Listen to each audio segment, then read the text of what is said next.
Our President General,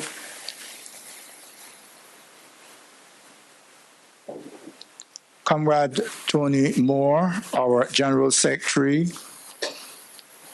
the Minister of Foreign Affairs, the Honorable Kerrie Symmonds, our featured speaker, Mr. Adrian Green, all of our delegates, our very special fraternal brothers and sisters who are present with us, and those other specially invited persons who are sharing in this, the 81st Annual Delegates Conference. It is a delight to have you sharing with us, dressed in your very resplendent colors, especially that lovely red, which I sought to emulate this morning. It is a delight to be with you, and from time to time my voice will break a little as I am, like a number of other persons, affected by the atmospheric conditions. There was climate issues that are affecting us in addition to what normally would have occurred, the dust coming from our brothers and sisters in Africa. But it is this delight to have you sharing with us and to see so many of you present with us. I am the chaplain of the Barbados Workers Union, and it is this wonderful privilege to lead you now in our morning devotions. As we lead in our devotions, I bid you remember those who would wish to be here in their own right, but cannot be with us. And as you have occasion, lift them up before the presence of Almighty God. May we, just in a moment, center ourselves in that divine presence as we prepare now to be led in our opening devotions.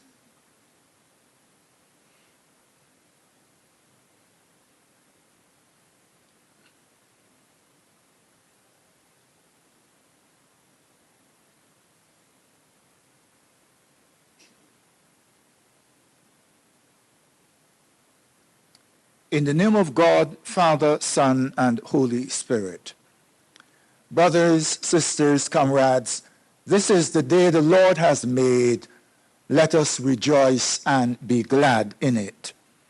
Except the Lord builds the house, their labor is lost that builds it. Here, the 52nd verse of the 13th chapter of St. Matthew's Gospel. Therefore, every scribe who has been trained for the kingdom of heaven is like the master of a house who brings out of his treasure what is new and what is old. Therefore, every scribe who has been trained for the kingdom of heaven is like the master of a house who brings out of his treasure what is new and what is old. As I'm sure you read the documents that you received in this wonderful way, I've had them all online and inviting you to download them as we seek more and more to join the company of those who are digitizing things and using our technology. I am sure you would have recognized the reality that is before us, a reality that says to us that we are being confronted with a changing world, a world of many, many changes. And while the tendency might very well be to hold on to the past, hold on to those things we know well, hold on to the ways we have done so many of the things that we are really familiar with, we are being seriously challenged to examine whether those things that we treasure so dearly can take us into the future. And as a result, we are in a place that is not a very healthy one because we are struggling. And not only are there outside challenges that are coming to us in terms of our weather, the heat that is around, and thank God for the air conditioners are working well. Keep working well, please. But also the fact that some days you wonder whether it is a night. The dust and the volume of it, the concentration of it, turns what would normally be a bright day into a not so bright day after all. You wonder, am I in a winter condition in either the southern or the northern climates? So that we are all at a stage where, though we would wish to hold on to the past and the things that we are comfortable with, we're being challenged to examine them.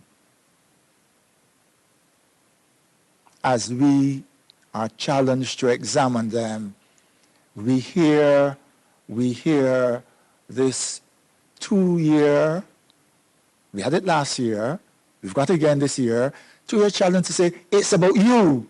That is, it's about me. And you say, but what is that all about? It's about me? If it is about me, am I up to it? Am I up to it?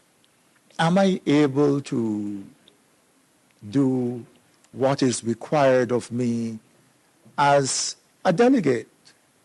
One of those who will listen to, will relate to our fellow workers, except for the domestic section where we have, and we've now got, and COVID has knocked some things out of my brains, but we did initiate a domestic workers division with a recognition that it is not as much in the tradition of a mass movement where there are many workers at one place, but it could be in a household just one person working, but the BW says that we must represent that person if that person wants to be represented.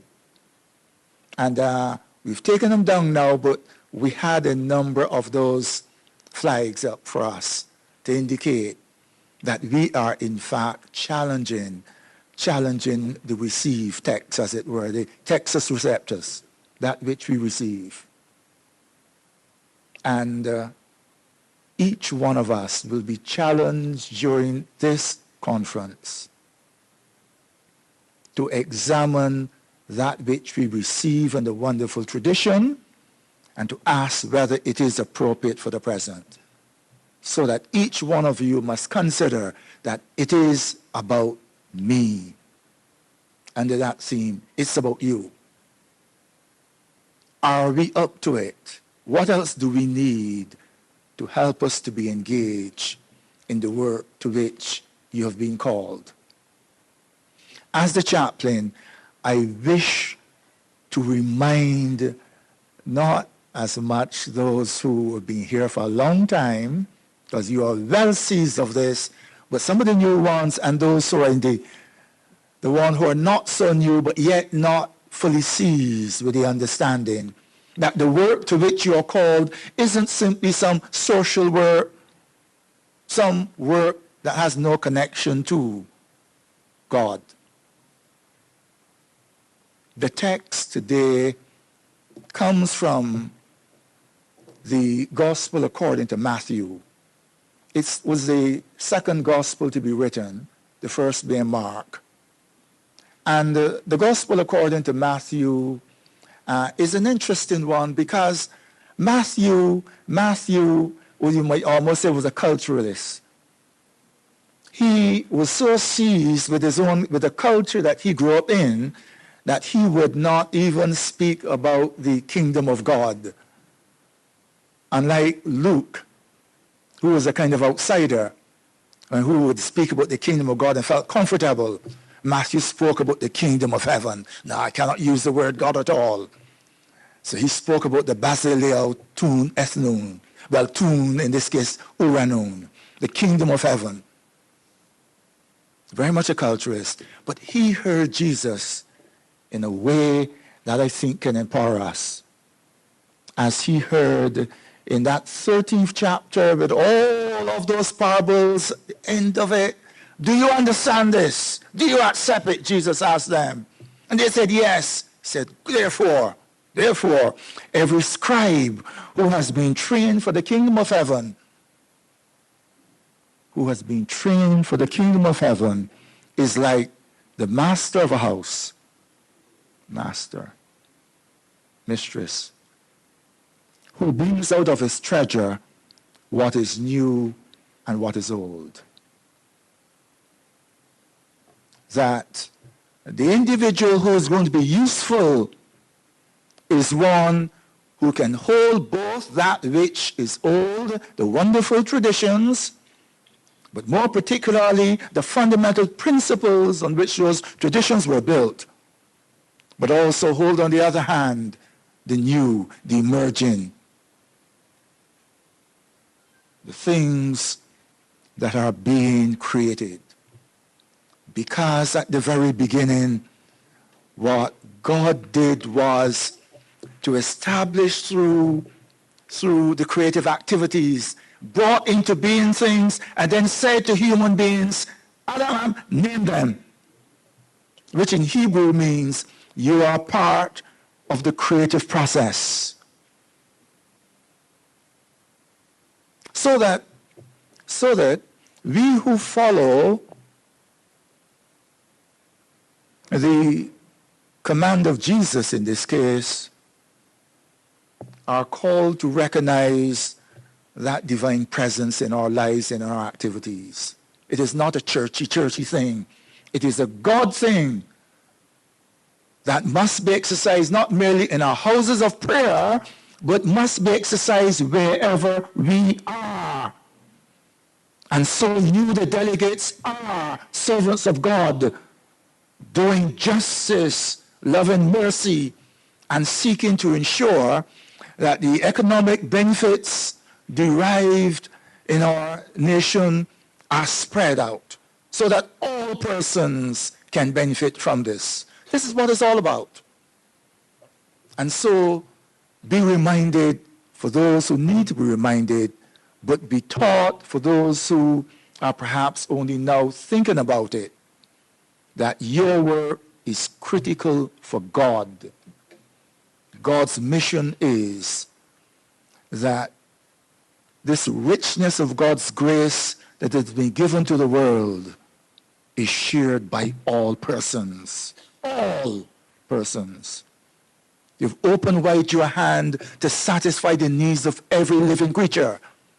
Not Jews or non-Jews, not Barbadians or non-Barbadians, not black, white, rich, poor, all persons. And so I invite you to think about this in the good old Greek province, Mainate Tota. Think on these things, but just don't think. Accept that God has called you to do a great work. In our prayers, we are going to remember those who were once part of this work but are now at rest. And others who are not at rest through death might not be able to continue it because of various health challenges. So let us today give thanks to God for the opportunity of being present, of sharing with your comrades, my brothers and sisters, of working with them to ensure that in this space, this new and emerging republic, which I hope you had a chance to reflect on and make some contribution to how this republic will develop. I trust that each one of us will be part of God's great creative activity in 2023 and beyond. May I invite you now to stand with me for the prayers.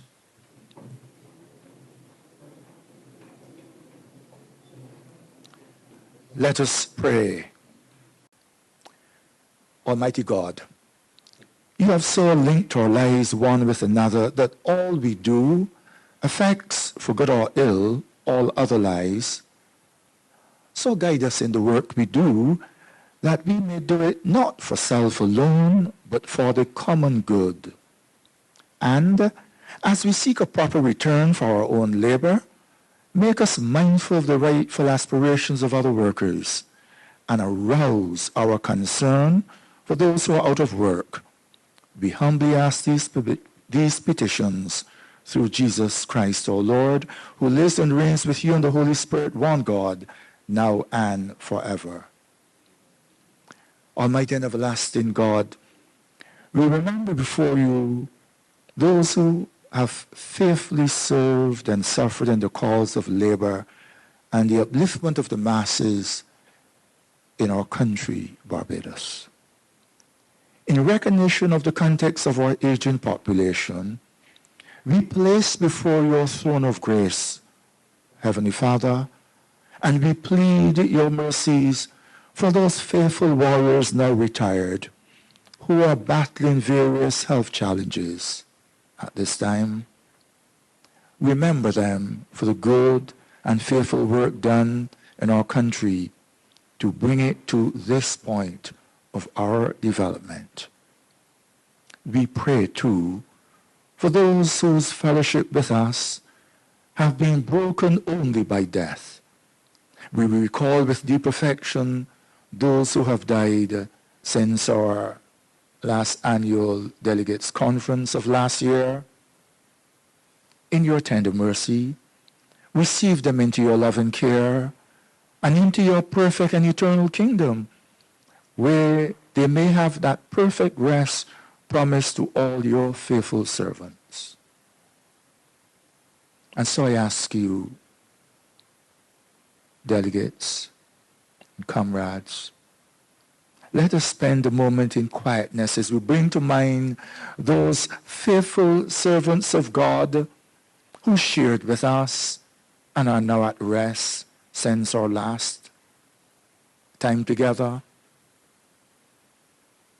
Patricia, otherwise called Pat Cheltenham, Joseph Small, Gladys Straker, Joan Reed, Lever Richards, Jonathan King, Kathy Goodrich, Sarah Simone Codrington, Sonia Hewitt, Richard Birch, Cleveland Mears, Andrew Blackman, Ali Thorad Erad Hunt, Naomi Carrington, Cedric Griffith, Perline Bess, Alwyn Reed, Maskia Murat, Otival Simmons, Betty Daniel, Cynthia Daniel, John Williams, Beverly Howell Mears.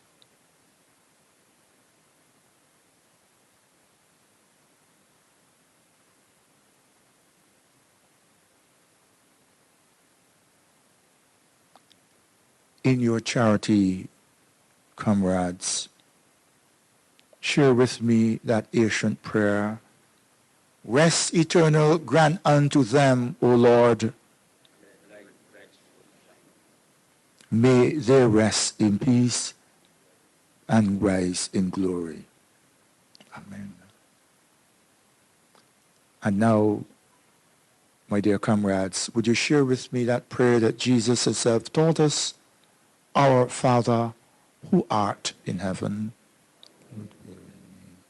thy kingdom come, thy will be done on earth as it is in heaven. Give us this day our daily bread, and forgive us our trespasses, as we forgive those who trespass against us. And lead us not into temptation, but deliver us from evil. For thine is the kingdom, the power, and the glory, forever and ever. Therefore, every scribe who has been trained for the kingdom of heaven is like the master, the mistress of a house, who brings out of his treasure what is new and what is old. Together, may we conclude our prayers with the grace. May the grace of our Lord Jesus Christ, the love of God, and fellowship of the Holy Spirit be with us all, now and forevermore. Amen. Would you kindly sit, comrades? I shall now invite to give his welcome our President General, Comrade Sean Knight. Comrade Sean.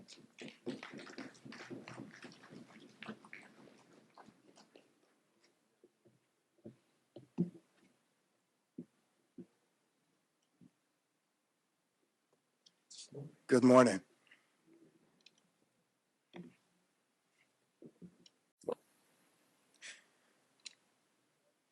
The Honorable Kerrie Symmonds, Member of Parliament and Minister of Foreign Affairs. Honorable Tony Moore, Member of Parliament and General Secretary of the Barbados Workers Union. Mr. Adrian Green, our featured speaker, poet, writer, artist. The Venerable Eric Lynch, Archdeacon of the Diocese Synod of Barbados, our chaplain. Ms. Cheryl Brathett, General Secretary of the BSTU, shall bring fraternal greetings. Officials of the Ministry of Labor, other trade union representatives, employers' representatives, other specially invited guests, comrades, friends, good morning again. My welcome is going to be short. As you can hear, I have a little tickle in my throat. I think probably at least 3 of the 5 speakers are afflicted by sinus issues this morning. So I will be brief. I hope the others will not.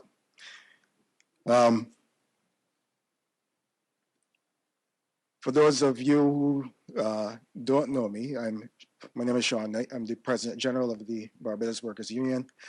I lead the executive of this great organization. I've had the pleasure of doing so for the last 2 years. And I celebrate also former President General Lynn Brooks, who's in our midst. We also have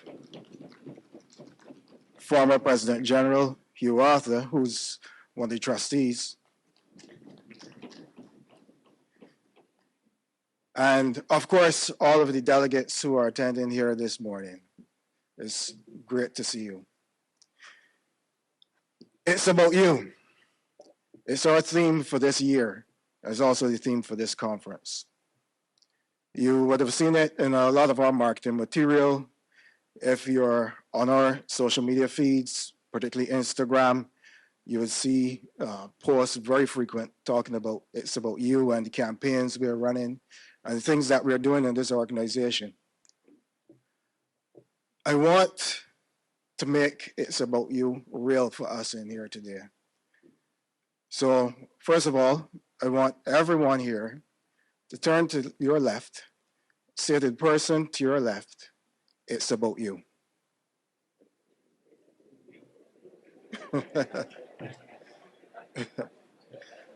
Okay.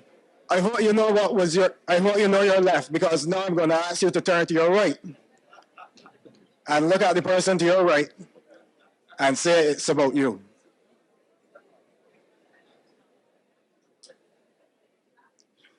Thank you.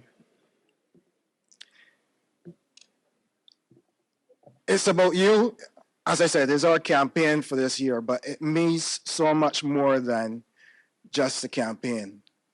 I think it's going to become a slogan for the BWU. The other one is blocked out. It's About You is just that. It's about you. It's the union's focus on its membership, on the public at large, all of our constituents. But it's much more than that. How many of us get up in the morning, look into the mirror, and see ourselves and say, today is going to be about you? Anybody that does that? You may not actually look in the mirror, but when you reflect, when you have your meditation, when you think about the tasks you have to complete during the day, the people that you have to work with, sometimes you rather not have to go to work to meet them, right? You prefer to stay at home and if you're fortunate, be able to work from home. And it's only you have to consider, right? But yes, we all have to go to work. We all have to interact with one another. As Barbadians, we are challenged to support each other, to support all of the issues which affect not just us, but affect our fellow Barbadian. That's what the Barbados Workers Union has been about. It's what we have always been about. It's about you is meant to be reflected not just in what the union is doing, but in what every member of this organization is doing. When we go out there, when we represent our fellow workers, when we negotiate on behalf of our colleagues and our comrades, it's about them, right? So when we talk about it's about you, it's not just about you, it's about everyone you support and have to interact with. That is our challenge to the delegates here today, and we'll talk a lot more about that. But not just the delegates, everyone else here in attendance, whether you're an employer, whether you're a government official, whether you're a member of another trade union. Everything that you do is on behalf of someone else. It's not just about you. Whether it's your shareholders, whether it's your employees, whether it's your constituents for the parliamentarians here, every one of them is your fellow man. And when we pursue whatever we do, whether it's in the employment sector, whether it's in labor, whether it's in government, everything that we do, it's about you. And not meaning you, but you. That person you turn to when you look to your left or you look to your right, that person you pass in the supermarket, that person you pass on the street, that person you stand up next to at the bus stop, that person you go to church with. It's about you. Senior Minister Honorable Kerrie Symmonds, President General Sean Knight, General Secretary Honorable Tony Moore, former General Secretary Sir Roy Trotman, members of the Executive Council, specially invited guests, comrades, all good morning. It's my pleasure this morning to introduce our featured speaker, Mr. Adrian Green. Adrian Green is an arts educator, spoken word artist, and writer. He is a two-time Gold Award winner in Barbados' National Festival of Creative Arts, a recipient of the Prime Minister's Award in Performing Arts, a three-time Barbadian slam poetry champion, and a two-time winner of the Emancipation Roots Experience Show. Adrian's journey as an educator began at the College and Paris School, where he taught visual art for 5 years. He has worked and served as a personal development coach with the Free Mind Institute and has taught courses in mass communication and writing in Barbados Community College. With the Info Life program, Adrian helped to design and presented HIV educational courses, which were delivered to almost every secondary school class in Barbados. As a spoken word artist, Green has performed to audiences in Europe, North America, Africa, and across the Caribbean, and has produced 3 spoken word albums. He has been a featured actor in 3 films and a number of stage presentations. He has a weekly column published in the Sunday Sun and has developed courses using poetry and spoken word as personal development vehicles. Adrian is currently conducting research towards a PhD in Cultural Studies at the University of the West Indies. He holds a master's degree in journalism, a bachelor's in advertising, and an associate degree in graphic design. Comrades, I am proud to present our featured speaker at our Annual Delegates Conference, Mr. Adrian Green.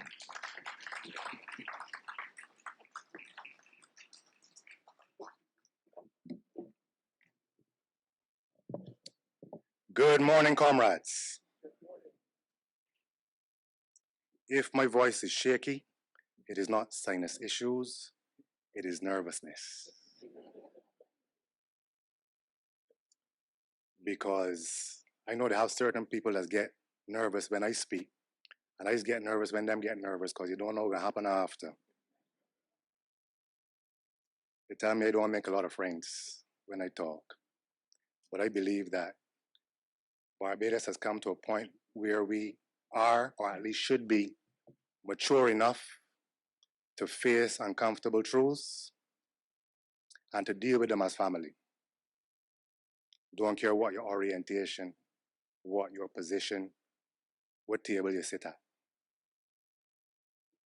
So the first thing I would say, Mr. President General, is that that theme, "It's About You," is a very traditional Barbadian theme. Very traditional Barbadian theme.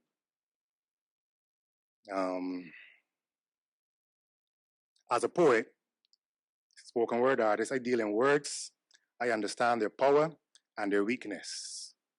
So I could say a word to you, and I have my idea of what that word means, and then you have that interpretation of what that word means, and I think I've communicated, but I have not, because we have two different perspectives on that one word. And I'm a spoken word artist because it's not just the word, it's also the tone. So I could say, "You was a real idiot." Or I could say, "You was a real idiot." I've just said two totally different things using the same words. So when I say "it's about you," I'm glad you clarified, because the traditional Barbadian meaning of "it's about you" is "it about you, ain't about me." Your responsibility, your fault, your job, it's about you. So exactly what happened this morning often happens. Somebody gets told from the top, "It's about you." And that person looks to the left and says, "It's about you." And that person looks to the left and says, "It's about you." And it comes full circle to right back to me. And I get, "Who, me? Why passed on to somebody else ever since yesterday?" So we got to clarify what we mean by "it's about you." And that's what I hope to do today.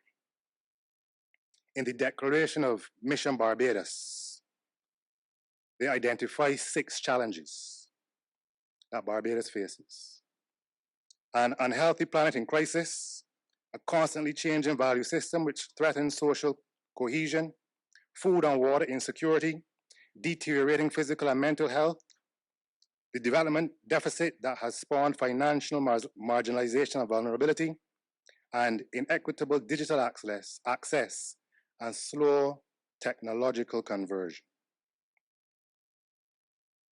I would like to add a 6th challenge, which is a perennial challenge for nations like ours. Sorry, a 7th challenge. And that 7th challenge is a colonially rooted consciousness. This is not a new challenge like some of the others. It is a challenge that we've faced from the beginning. And we still face a colonially rooted consciousness. And the challenge, the very difficult challenge, is to transform this consciousness. It is difficult because that's like asking the police, or politicians to police politicians. Because that colonially rooted consciousness, whether we know it or not, is inside of each and every one of us. How could it not be? So when it comes to rooting out that colonially rooted consciousness, it is truly about me. But that word "me" can be interpreted in several different ways. Because there is me, and then there is me, the extensions of me. So I may include myself, But when I think of myself, it is not just me that I think of. There are people who I identify with so closely that they might as well be me, that I might even die for them because my life is theirs. It may be my partner, my wife, my children, my mother, my father. These are extensions of me. So when I say it's about me, it's also about them because I identify so deeply with them.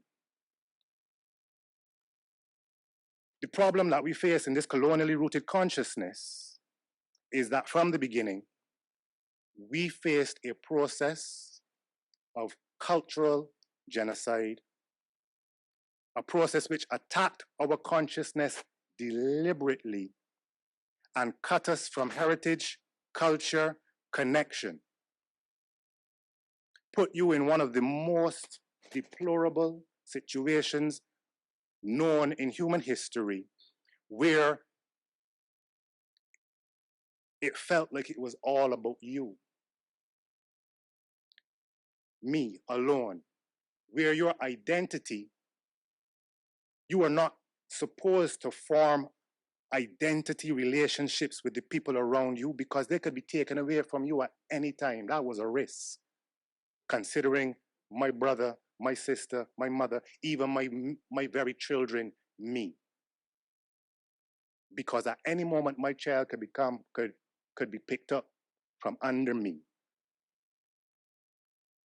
We kept forming those bonds, but you understand those bonds were formed under significant psychological pressure and trauma.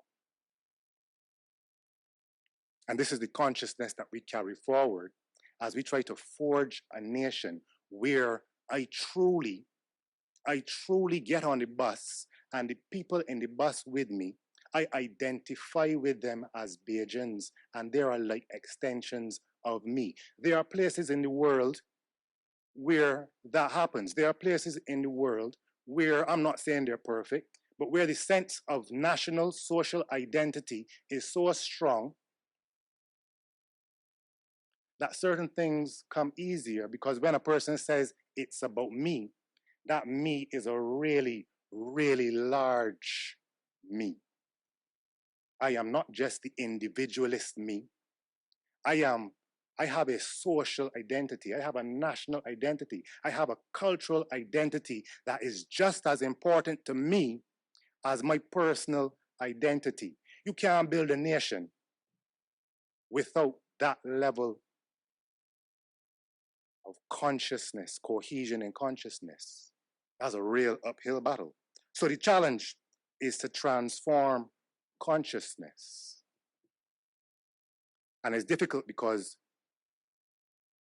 we season deep.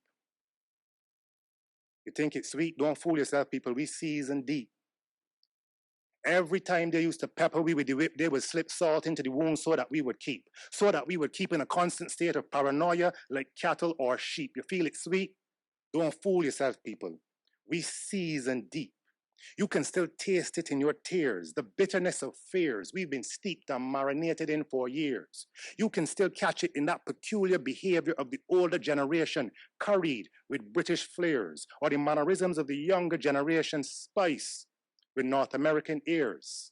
Spiritual and psychological warfare still steers us down and wears us down from skin to soul, so that centuries-old trauma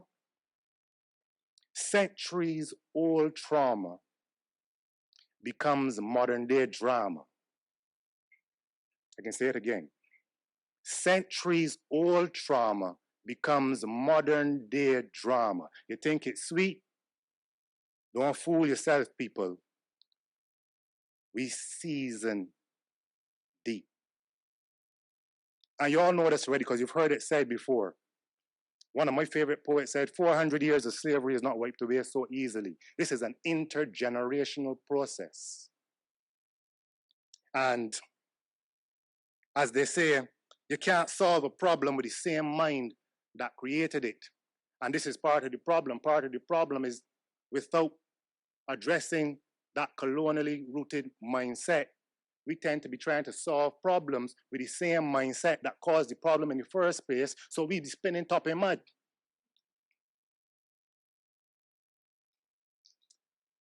And so I told you I'm particular about words, right? So in the annual report, they call it the reset. And this reset is a popular word in 2023. People using it all around the world, in all kinds of places, all kinds of forums. I got issue with that word reset. That remind me of something like make America great again. When you talk about making America great again, you're talking about making America great. When they talk about it, they're talking about that again they're talking about is an again that wasn't great for many, many, many, many people. They're looking back to a time that was greater for them. And they want to reset back to that time. So when you talk about resetting, if you got a computer and you press the reset button and the computer start up again, you're running the same software you was running before, you know. And if that software was problematic, when you hit reset button, you don't really do it. You can get the same problems again later on if that software is corrupt, and our software is corrupt. So I understand what we mean by reset, but we just got to be clear that this isn't a going back. This is a going forward. This ain't resetting back. And so we must understand that this island has been reset on several occasions. One of them was the Bassa Rebellion. One thing I learned about the Bassa Rebellion is that less than a third of the enslaved participated in that rebellion. Less than a third participated in the rebellion. Some openly refused. The Rock Hall, Freedom Village, I understand, it was made a free village. It was a gift to the enslaved on the Mount Wilton plantation who refused to collaborate with Bassa and his army. But the general that was sent from Britain to put down the rebellion, after it was put down, he wrote back to Britain. And he basically said, listen, boss, I know how much longer we could continue with this slavery thing. Because if we can't hold it here, we can't hold it anywhere. Barbados was the model slave society. And he said, if the Bajans restless, dog bite you, I ain't know what to tell you about the Jamaicans and the Trinidadians and the rest of them. He knew that a reset was coming. And they're always a step ahead of us, you see. So some people would like to think that the Queen come from England to set me free, hurrah for Gin Gin. That is the folk song that replays in our consciousness. But really and truly, what happened is they realized, listen, we can't hold this thing no more. This thing getting tight. In fact, it would be in our best interest if we were to end it. So they ended it, paid the plantation owners reparations, and made us work for a period of time for free so the plantation owners could catch the hand. That was a reset. I'm not saying it was useless, but you can see the problems with that reset. And so 100 years later, 1937, we had another reset when another small group of Barbadians decided, listen, this ain't good enough. This ain't good enough. And they got on very un-Barbadian-like. And again, when the Moyne Commission came and they checked out what was going on, they reported back to Britain and said, listen, peoples, despite the reset of the emancipation, these people are living in basically the same conditions. That was another reset. And then we had independence. That was another reset. And I also learned that there were calls for Errol Barrow to hold a referendum on independence. And one scholar believes that Errol Barrow refused to hold a referendum because he was not confident that Bajans would vote for independence. He refused to put it to the vote because he wasn't sure that if he asked Bajans, wanna want to be free, that they would say yes. Kind of a forced reset. Then we have the Republican transition. And here we are finding ourselves at a stage in time where I believe, and I think many of you believe, that we have gone as far as we can go without directly, overtly, and particularly addressing our mindsets. It is the mindset that not only has to be reset, but it must be updated, maybe even overhauled. And this is necessary because if we are saying we're moving forward, how far forward are we thinking about moving? How deep into the future are we planning? And I believe that your ability to see deep into the future correlates to your ability to see deep into the past. How much you care, understand, and feel connected to, identify with your ancestry, your history, your past is related to how much you can feel deeply connected to and identify with a future that goes beyond your particular lifespan. When many of us say it's about me, it's a very small me. And that me that we are thinking about, that me that we are planning for, may not extend past my lifetime. Some of us have come to the point where we're thinking a little bit deeper, and we're thinking about me in terms of a legacy of your children. And you are thinking in terms of building something for your children and them moving forward. Some of you may even be thinking about your grandchildren. I tell you, there are people in the world, there are people in this country who, when they think about me, when they think about their legacy, their me extends hundreds of years back. And therefore, their me can also extend hundreds of years into the future. And so they operate very, very differently than we do because they're running a different software. So when you talk about make Barbados great again, when you talk about reset, when you talk about the good old days, that's a different reset. A very different reset, depending on what your sense of me, how large your sense of me is.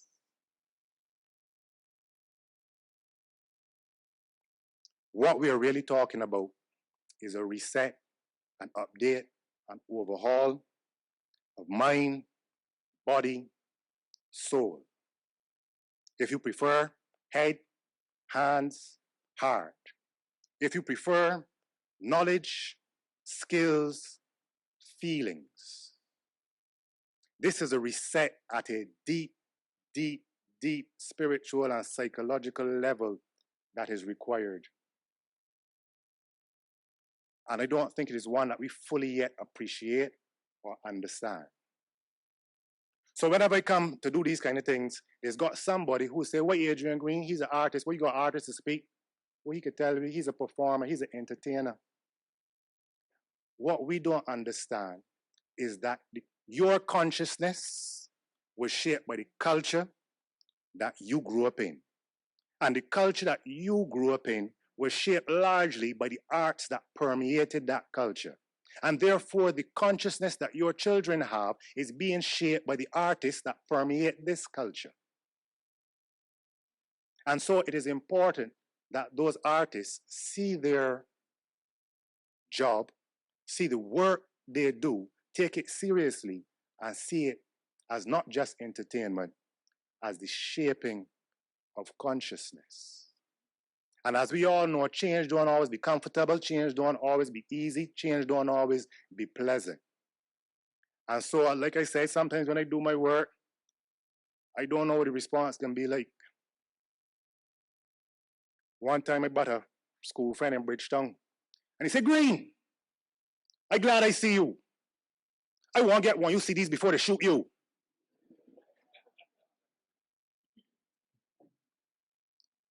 And that shows the level of consciousness that, and he's not alone in that kind of thinking. That shows the level of consciousness that permeates society. Like, let me just hold my head down.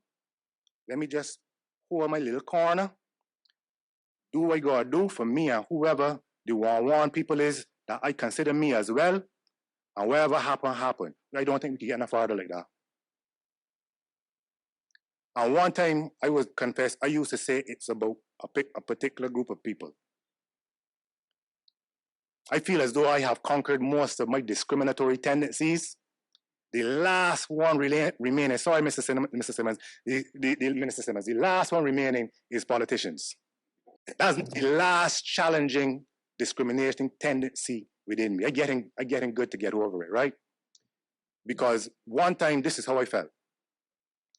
These politicians don't have a clue what to do in these times. I don't think that they're crazy, but they're certainly not in their right minds. They can't find solutions for the problems that plague us, so they gamble with our lives like we was dice in Las Vegas. Their economic theories are flawed. Their political systems are bogus, but they insist to persist because in their own faulty logic they trust. Well, something must change. Reform is a must, but I don't see that determination in them to make that real strong, hard push. So family, let's face it, they don't feel it like us.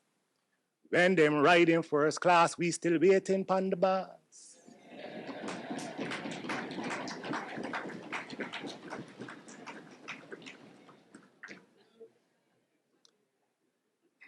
I wrote that many years ago, maybe 12 years ago.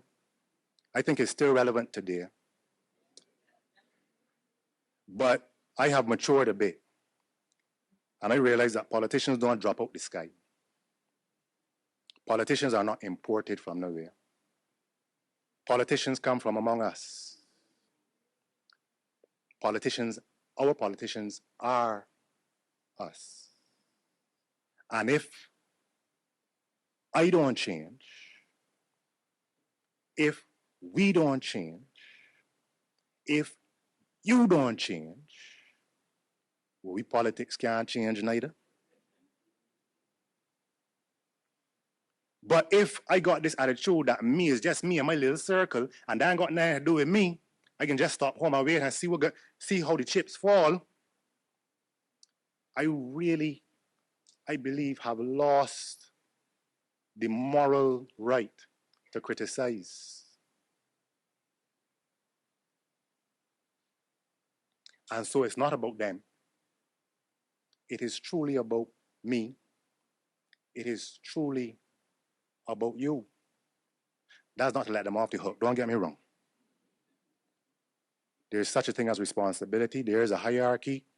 You know, there are people who sit in seats of power. However, if they know that you don't think it's about you, and that what you do think about you is so narrow that you aren't really checking for what them do, one way or the other, then they can do exactly the same thing you would do, or many of you would do. I don't want to spread the brush away, but many of you would do if you know your boss don't check, because you are the boss. And if you're at work and you know nobody ain't checking behind you for your work, you know that, listen, it don't really make a difference one way or the other what you do. You may not do as good a job as if you knew that you were accountable to somebody who felt like you were connected to them and their job reflected you. This is the problem we face in this country right now. And this is not to let the administration off the hook. This is not to let anybody off the hook. But I think that we have gotten as far as we're going to get with the Bajan consciousness that has taken us to this point. And so the question is, do we have what it takes to change? Do we have what it takes to transform? Do we understand what that even means to root out this colonial consciousness? It is deep in 2023 because let's talk about the unions. The history of the unions globally is rooted in the history of what was called the working class. And when unions erupted, being working class was a lifetime sentence for most people. You did not get to move very easily from working class to another class. And so the unions emerged to protect the workers and their children, who it was assumed would always be workers or at that level. because it was socialism versus capitalism. The capitalists were like nobility, and they would always be the capitalists. The workers would always be the workers. And so this socialist identity, this socialist understanding, this socialist foundation emerged to challenge that. But what was not anticipated was that capitalism is the ultimately evolving system. And now, in 2023, you can be born in a working class family, and in your lifetime, your family becomes the upper crust of society. That can happen. What then happens to your working class commitments? What happens when you move through the union and then you move to employer or management status? Does your commitment to workers, to the working class, survive your elevation out of the working class? I see some people smiling. I'm going to ask you to answer. But if the answer is no, it may be because the consciousness that is the foundation of everything we do, the consciousness which breeds an ideological and philosophical foundation, is not there. And so the commitments do not hold once you move from space to space, from generation to generation. And every so often, every generation has to reset, start from scratch, have the same arguments, the same discussions. Every administration, every 5 years or so, resets. If that consciousness, that philosophical and ideological foundation is not solid, then the whole structure shaky. So my challenge to you is in your training, because I know the union does a lot of that. In your training, in our training, make some space to do some deep thinking about consciousness, the software that we're running. It is necessary because the world is shaking now, and the software that ran the world for a long time is in question at a level that I have never seen it. You see the rise of the BRIC nations and what's not. I can get too deep into all of that. But people are questioning the foundations of which the world has rested on for the past 500 years or so. There is no philosophy or ideology that we can import from anywhere that will suit us. We're going to have to do the deep work, the deep thought to build our own. I'm not sure that that work is happening. And if it is happening, it is not happening wide enough and broad enough among enough people, because it's about you, the big you. Finally, when I talk, sometimes people say, Adrian, you sound real cynical and pessimistic. That's not the case. I am not cynical and pessimistic, but I believe in this quote. If I have an hour to solve a problem, I can spend the majority of the time understanding the problem, and then the rest of the time working on a solution. Because if you have a problem and you don't understand the problem, no solution that you bring will be as effective as it could be. And we have not fully understood the problem. We thought the problem was the politicians. We thought the problem was the employers. We thought the problem was this body and that body. One place we have not really dug into was our own colonially rooted consciousness. And I believe that we are at a point where we're ready to do that work. It's about you. And I believe that you have what it takes. You have what it takes to pull your foot off the brakes of your life and accelerate towards the destiny that is your final destination. And anything less would be a total desecration of the sacred temple that you are, because you are blessed with visions that only you can see. You've been given dreams that only you can make a reality. And to rob the world of your unique contribution would be a tragedy. You have what it takes. You have what it takes to take those dreams from behind your eyelids to right in front of your very eyes, from the back of your mind to right in your front lawn, or anywhere you want it. Flaunt it. Your greatness is not to be kept secret. It ain't like the good cutlery that only special guests get to peek it. Seek it. And when you find it, shine it like a star. A perpetual light to guide others like you, lost stars, to their rightful place in the sky. How high you want to travel? That's a question. How high you want to travel? Because we can hover light years above the earth's surface, or we can roll up in the gravel. We dig our own graves and we build our own castles. So let me know if to hire you some cement blocks or a shovel. One time I do this in a primary school, and a little girl said, Mr. Green, hand me a space shuttle, sir. Hand me a space shuttle. Because I plan to build a mansion on the moon. I said, little girl, you got what it takes to get that high? Or you was just a hot air balloon? But when I looked into her eye, I said, nah, you have what it takes.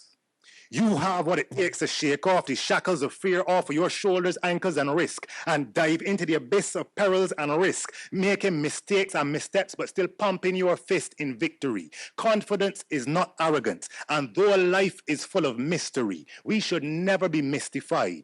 In the court of history, our ancestors already testified that we have what it takes by their very survival, when death would have been an easy escape.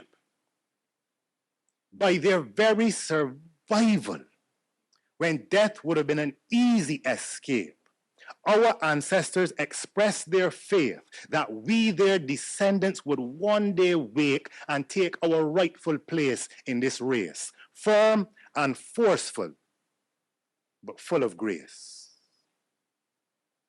To our tongues, our ancestors taste success. And through their sacrifices, we are blessed. So nothing less than your best is required. It's time to get fired up and quake all those who would ever underrate you, so they will never again ask you if you have what it takes. Because it would be obvious for everybody to see that you do have what it takes, because you understand it's about you. I appreciate your indulgence.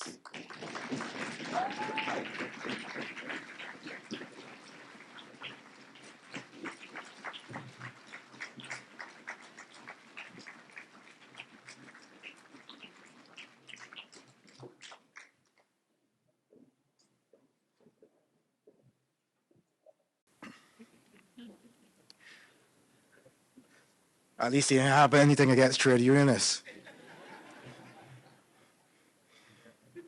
Okay, we're going to have the first of two musical renditions from Miss Reniece Bonnett, Reniece Bonnett. Reniece is a final year student. Oh, okay. She's a final year student who burst onto the scene in 2022 with her extremely popular soca song. She performs regularly on the hotel circuit and is known for her beautiful voice and dynamic performances. She is a student of our Spanish classes right here at the BWU, which we do in conjunction with the Venezuelan Institute. Please put your hands together for Ms. Reniece Bonnett. Good morning, comrades. I said good morning. The song that I'll be performing for you this morning, I would like to pay keen attention to the lyrics and know that there can be miracles when you believe and when you remember that it's all about you.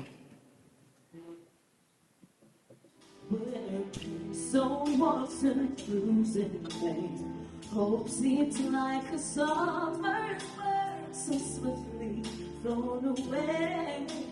But now I'm standing here, my heart so full, I can't explain. Speaking words and speaking words I never thought I'd say. There can be miracles when you believe. Though hope is frail, it's hard to heal. Yeah, who knows what miracles you can achieve when you believe. Somehow you will.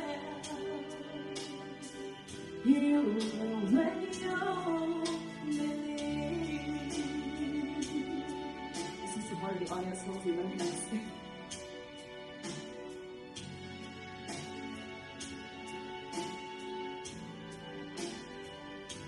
The things don't always happen when you ask. And it's easy to give in to your fears. Oh, but when you're blinded by the pain, can see the way through the rain.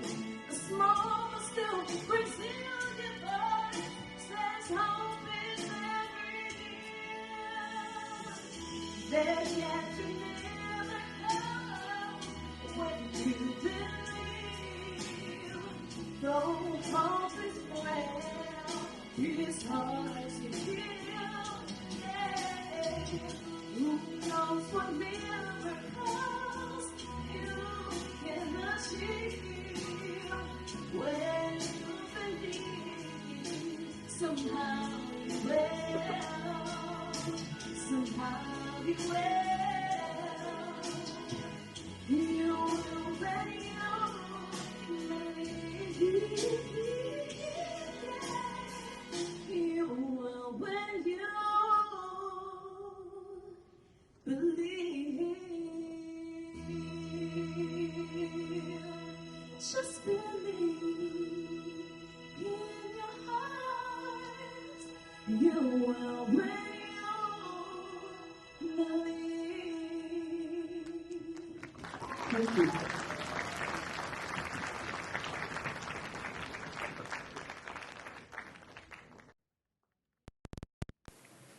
Deliver the opening of this, the 81st Annual Delegates Conference of the BWU. We're going to invite the Honorable Kerrie Symmonds, as I said earlier, MP and Minister of Foreign Affairs. Minister Symmonds has now been a member of the legislature of Barbados for 21 years, having served in both legislative houses. During that time, between the years 2003 and 2008, Mr. Symmonds served in the Cabinet of Barbados as Barbados's Minister of State in the Ministry of Foreign Affairs and Foreign Trade, and as a Member of Parliament. Between 2013 and 2015, he served as Leader of Opposition Business in the Parliament of Barbados. Since 2018, Minister Symmonds has served as Minister of Tourism and International Transport, Minister of Energy, Small Business and Entrepreneurship, Minister of Foreign Affairs and Foreign Trade of Barbados. He is also the Senior Minister coordinating the productive sector. Put your hands together and please welcome Minister Symmonds.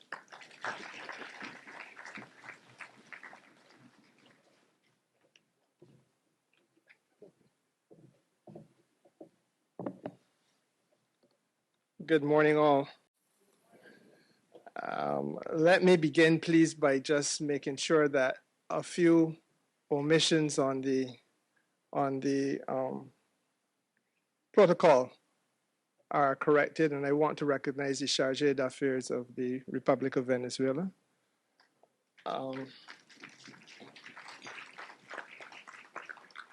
Madam General Secretary, Comrade Sean Knight, President General, members of the Executive Council of the Barbados Workers Union, Sir Trotman, representatives of sister unions and representatives of the Employers Confederation and the private sector, the Venerable Reverend Eric Lynch, Archdeacon of Barbados, of course, featured speaker, Mr. Adrian Green, who has said some very important things today, members of the media, comrades and friends. Perhaps I should begin where I just started. Mr. Adrian Green has said some very consequential things today, including about politicians, much of which I agree with.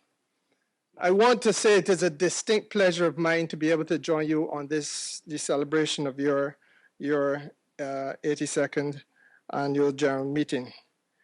The Barbados Workers Union has made a substantial contribution to this country. It has been an illustrious journey of service to the island, and this journey has been, pardon the repeated expression, about you. When in Barbados there was a quest to enlarge the storehouse of knowledge, the body of knowledge of the workers of Barbados, the Barbados Workers Union was at the helm of that charge.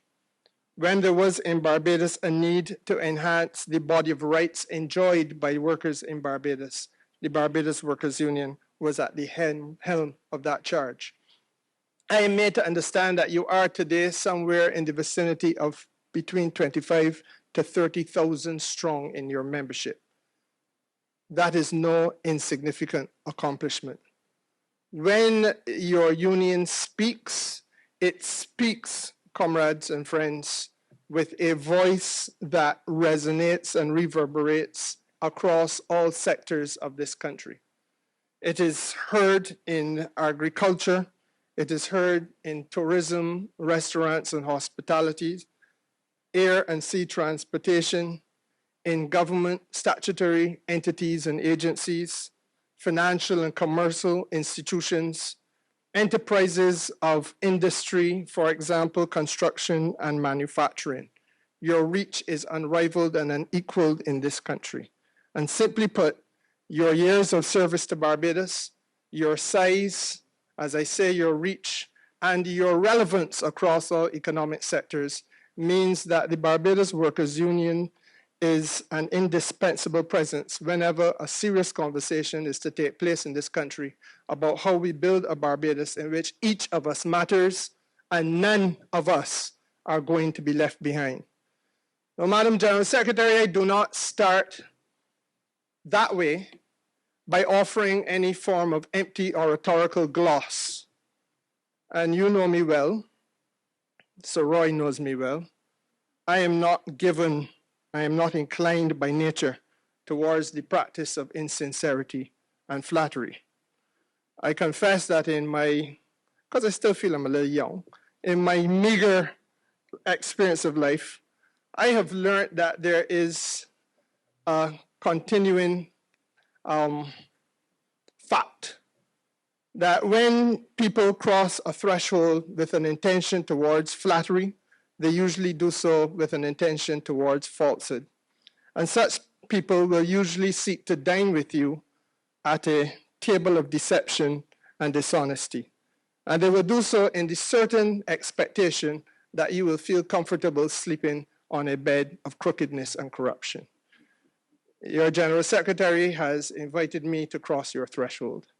I have no way of knowing what ambition lies in her heart with respect to me, so I do not want to begin on the false ground of insincerity and flattery. But I do believe that I must speak to you candidly here today about a few things. I want to begin by contextualizing my short remarks in the reality that is confronting us globally. Because there are some things that we had hoped that we had put behind us. For example, the global pandemic. My government was of the view that it was firmly in the rearview mirror. Unfortunately, we have, while surviving the ravages of the pandemic, come to recognize that there is yet another variant that is impacting our major source markets once again, and once again slowing production in manufacturing, slowing the processes at the ports, consequentially beginning once again to impact in a negative way the global supply chain as operations slow down. And at the same time, we continue to be impacted by the war in the Ukraine. And though that is taking place over 10,000 kilometers away from Barbados and from the Caribbean, the reality is that on a day-by-day basis, it impacts us because of the rising cost of energy products in this country and the disruption of food supply lines, which are absolutely necessary for this country to sustain itself, because we are, after all, net importers of many of these things. And in the midst of all of this, capital internationally and locally are trying to recover from pandemic losses, and often they do so almost instinctively at the expense of labor. Despite that global context and of adversity, colleagues, I feel satisfied that Barbados, as Adrian just told you, possesses the strength and the capacity to build a better and more equitable society. And I know, comrades, that in this Barbados Workers Union, you've started to do your own reassessments and reconfiguration of the things that you do as you strategically seek to reprioritize certain things, including the expansion of your technical skill sets and targeting methods and policies to ensure that your membership ranks swell and grow. That is all very useful work, and I want to congratulate you on that work. But I want to say to you that the vision for a more equitable Barbados and the vision for us to be able to have a Barbados where each and every one of us matters has to transcend this union. It begins with a perspective that all Barbadians should categorically reject the notion that there is a divine blessing given to the strong among us, that they can be allowed to do whatever they can, while the weak amongst us must endure and suffer whatever they must. The lens of history has taught us that there is tremendous adversity if we do not recognize that a bridle must be placed on hardship in any country and in any setting. That same lens of history has also taught us that we as a Barbadian people have been forged and have been shaped in a crucible of adversity and hardship. And though we have prided ourselves on the view that we have put much, if not all, of that behind us, and that is now part of the dim and distant past, I want to suggest to you that the dim and distant past, as we call it, is still very much a part of our present. When I, as a minister of government, can be told by an employer in this country that the, for example, service charge collected in the hospitality sector is really the revenue of the employer, generated only because of the investment made by the employer, and that it could and should be better used for maintenance of property purposes. When I could be told that, then I know that the antiquated form of thinking that we thought we had put behind us still lives on in the minds of some of us. And when I see the formal employment sector in Barbados being redefined in order to enable employers to evade national insurance obligations and to evade the reach of the Employment Rights Act, I know that the antiquated thinking of some lives on, and that it is not part of the dim and distant past in this country. And it has not escaped me either that there are those who will believe that behaviors such as that I just referenced should be modulated and described as evidence not of avarice, which it is, or greed, which it is, or even exploitation of the worker, which it would be, but rather as an attempt to overcompensate for the financial hardships and ravages of the pandemic. Understatements such as that, comrades, have long been a hallmark of this society of ours. As I said, Sir Roy knows me well. He knows this society equally well. And he, I have no doubt, would agree that the heights and the terraces and the corporate boardrooms of Barbados, for example, are said to reflect only on occasion practices of misappropriation and occasional embezzlement. But the language which reveals a concept known as thieving has always been reserved as a practice that will take place elsewhere in this society. Adrian Green just used a very interesting phrase. He asked you if you think it's sweet. Don't fool yourself, people. We season deep. And that understatement that will see certain forms of behavior characterized in a certain way in one part of this island, but the same form of behavior characterized in an entirely different modulated way in another part of the island, tells you the type of island and society that we have to contend with. And when he speaks about the culture of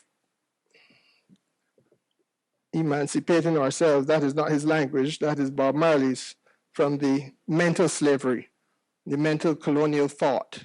That is where we are going. But these subtleties are subtleties that we have long endured. But we've now come to a point where I feel that this country has to insist on finding mutually satisfactory solutions to some of the issues which are re-emerging, which are not in fact dead and buried, and which strike at the core of workers' well-being in a modern Barbados. Battles which we thought we had fought and battles which we thought we had won seem to be poised to be contested yet again. And I want to maintain that this country does itself a disservice, comrades, and that we will do the labor force in this country a disservice if we continue to turn a blind eye to the creeping indignities such as circumvention of the Employment Rights Act in an effort by some to redefine this concept of self-employment. Far too many instances now arise in which employees are refused written statements of the particulars of their employment. That is made worse by the even greater prevalence of the circumstances in which employees are given a written statement of their employment, complete with the title of their job, complete with the description of the work that they are expected to do, containing the specifications of the salary that they are going to be paid and the place of work where the employee is expected to attend, together with the working hours which he or she is expected to give to the employer, only then to be told that what they have is in fact a contract for services and that they are self-employed. Now, practices of this kind are happening in Barbados and are in fact increasing in Barbados. And they are raising haunting questions, comrades. They are raising haunting questions about the true extent of the progress which labor in this country has actually made in this transitional journey that Barbados is going through and must continue to go through. From my perspective, a message has to be unequivocally sent that what happens with respect to the rights of workers in this island matters fundamentally and is a circumstance of enduring significance, not just to the unions, but to the island as a whole. For that message to resonate, I also want to say to you that it has to be delivered honestly, and it has to be delivered without being diluted. The message will be diluted, and it will be dishonestly delivered if it is delivered in a manner that does not speak to the question of embracing the practice of the issuance of 3 months contracts of employment to workers in this island. Now, I want to make myself abundantly clear. I am advised that certain government departments or statutory entities have, especially in the aftermath of the pandemic, also been guilty of adopting this very questionable practice. I hear the word yes being tossed around the room. I want to assure you from this place that I personally take the position that where such practices do exist in the public sector, they have to be identified and they have to be stamped out. Government cannot be in a position where it approbates and reprobates at one and the same time. Beyond that, however, this matter of terms and conditions of labor has to be about you.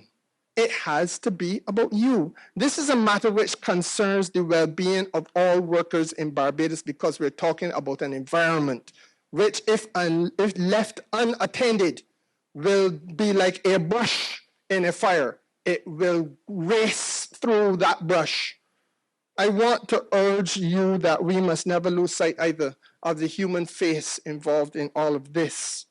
Workers are people with families, they're people with obligations, they're people with commitments that have to be honored like anybody else. And those considerations must factor at the forefront of any discussion on matters of this nature. Comrades, I feel that there are certain practical realities that we as a country have to seriously talk about. The practical reality is that a 3-month contract offers no worker any form of job security.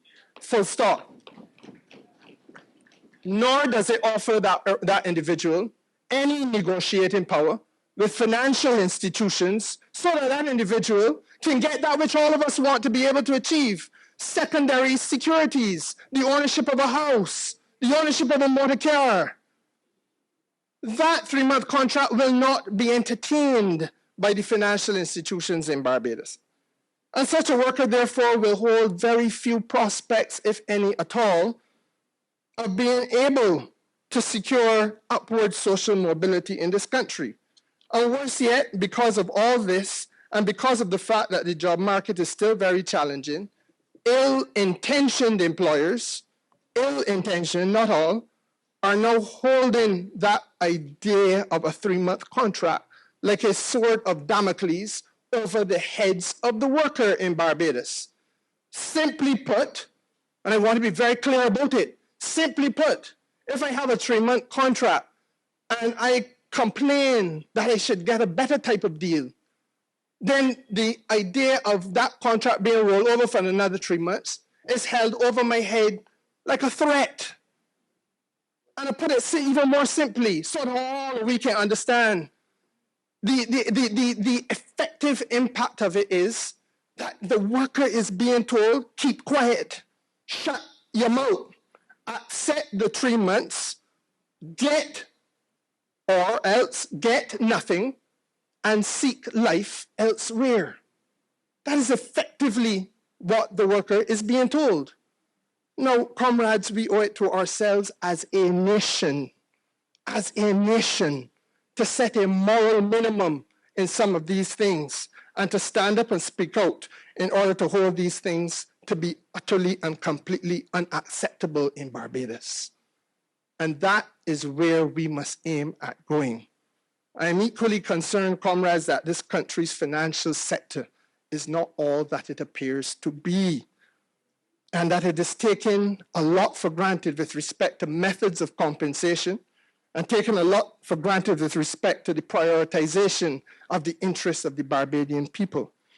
And I am disturbed as a minister of the government that I should have in the year 2023 to send a signal to the leadership of the island's financial sector to the effect that there is really no good reason why globally accepted modern methods of workers' compensation cannot and should not be seamlessly integrated into our own method of compensating workers in this society. The world is not strange to the idea of merit-based payments. The world is not strange to the idea of performance-based payment mechanisms. These are used around the world as tools to reward workers who have in fact gone in many cases above and beyond the call of duty and service to their employer. And equally, they're used as tools to incentivize workers so that they give even more of themselves to the service of their employer. that should be a mechanism that is embraced as we hear the language being spoken in this country of productivity. But I ask myself the question, why should there be any reluctance, therefore, to provide Barbadian workers with precisely the same framework for productivity compensation as exists for all of their counterparts across the world? Why? And equally, I ask the question, what is it about the psyche of some who manage the financial services sector in this country that makes them fail to recognize that in this island, we have a very simple and easily understood culture. We bet who bet we. We bet who bet we. And if the reward is not there for the Barbadian people, then why should the Barbadian people bet you? How can it be that the reward for tens of thousands of Barbadians who continue to choose to go to the banks in this country, how can their reward be to have routine tasks moved away from our shores to somebody else's shore, thereby making life for us as a Barbadian people more bureaucratic, more difficult? What sense does that make? And equally, nor should the reward for faithful support to our banking community be an ever-increasing degree of difficulty in accessing basic services such as the opening of a bank account. Such as the opening of a bank account. Now, I want to emphasize that there are two things here I believe we have to focus on. First is the view that the concept of the ease of doing business cannot simply be a preserve which is set aside and held there in order for us to look after and cater to the comfort and the convenience of foreign investors. We want the foreign investors, but it cannot be all about them. It is about you too. And it means looking after the facilitation of the ordinary affairs and the ordinary business of ordinary people in Barbados who are trying to make a living in this country. The second aspect of the mission that I think we have to embrace is that we have to get those in the corridors of financial power to understand that there is an ideal to which we all should aspire, and that is the removal of the concept of an expendable underclass from the Barbados social and economic landscape. There should be no there should be no expendable underclass. But to treat the Barbadians as though they do not matter, as though the youngster opening a bank account for the first time is something that could be put on one side, and you tell that 20-year-old that he must produce his address and he must produce his telephone, his bills, the telephone bills. He living home at mommy, what telephone bill will he produce?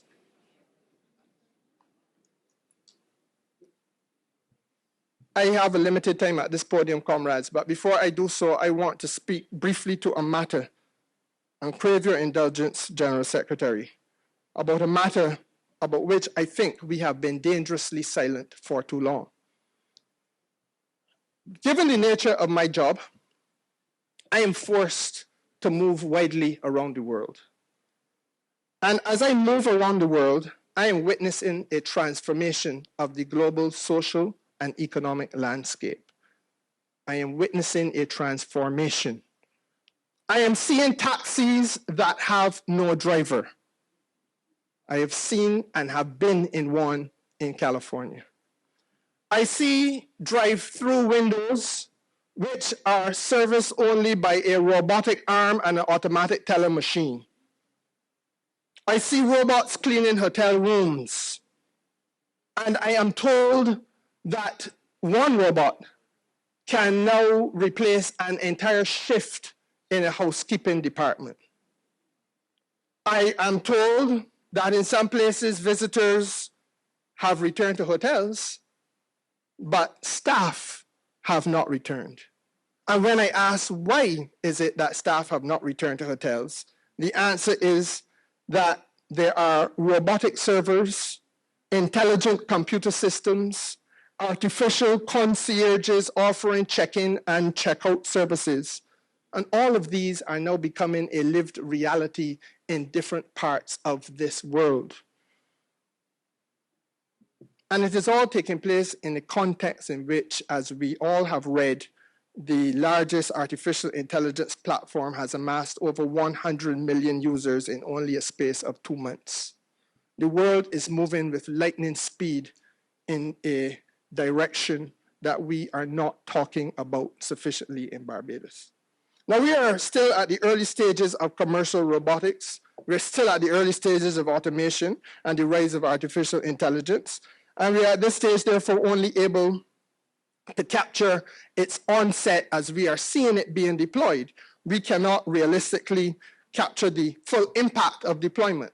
But what we must do, comrades, is to be sufficiently alert to the situation that while we watch these deployments, we bear in mind that the most vital possession that any Barbadian worker can have is his or her job security. And that your union is elegantly poised to assist in offering a ray of hope in this growing ocean of uncertainty.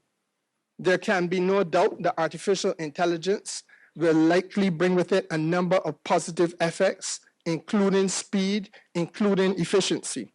Equally, it is clear that in these early stages, there are a number of applications of robotics and automation and artificial intelligence that have had and that continue to have their fair share of problems as they impact tasks and sectors of the economy where they have been deployed. But I want to submit that neither workers' representatives nor we in government, the policymakers, can afford the luxury of being casual bystanders as this juggernaut of global transformation comes our way. I have no doubt that this is a matter which should and must eventually attract the attention of Barbados' social partnership with respect to these deployments. But it is essential, however, that we do a few things, that sooner rather than later we begin to strategically devise a framework of rules for the operation of robotics and automation and artificial intelligence in this country. The World Economic Forum has warned us, and we should take heed that as many as 83 million jobs globally are likely to disappear over the course of the next 5 years. In India alone, in the month of May this year, 4,000 jobs were lost to the rise of artificial intelligence. I do not say these things to come here to alarm, but I say these things to come here to speak to you a little bit about what we don't like to do in Barbados and talk about where we are going and start to pave a pathway towards recognizing a date with our destiny, our future matters. Yes, we spend a lot of time looking in the rearview mirror. Yes, we spend a lot of time finding fault because part of our desire is to have the most perfect little island on this planet. But what we also have to do is to make sure that we pay sufficient attention and sufficient importance to those things that will be fundamental to our very existence. The creation of a set of rules, the creation of a common understanding as to how we treat the issues of liability, security, safety, privacy of people with respect to the context of using artificial intelligence and robotics is going to be a critical discussion. Such discussions have already begun in other parts of the world, for example, the European Union. But beyond that, we have to strategically start to create education and training programs which are designed to provide the right context and the right conditions and even the qualifications for our workforce to be able to coexist with machines and technology of an advanced nature in this new Barbados. In time, comrades, I have no doubt that we will be in a position to articulate a clear policy with respect to the deployment of artificial intelligence in this country. First, however, has to be an understanding of its potential impact.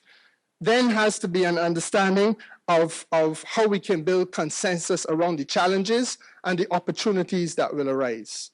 But we will never get there if we do like the ostrich and bury our heads our heads collectively in the sand and hope and pray that this will not come our way, because it will come. Therefore, whether we are going to be tackling some of the issues that we thought were dead and buried, some of the old issues of the old Barbados which still live in the newer Barbados, or if it is that we must tackle the challenges which we are going to confront as we move forward as a nation in order to ensure that we are emerging as a successful, transformative economy. Howsoever you approach it, I am certain that there will be a difficulty in our path.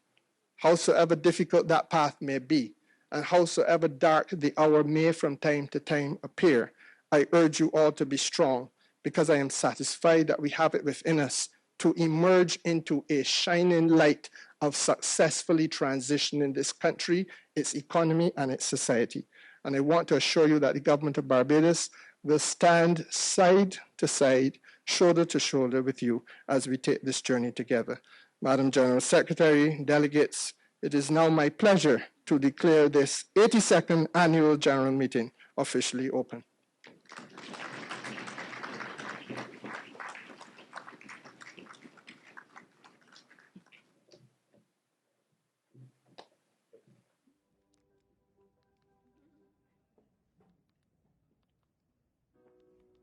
Broken down,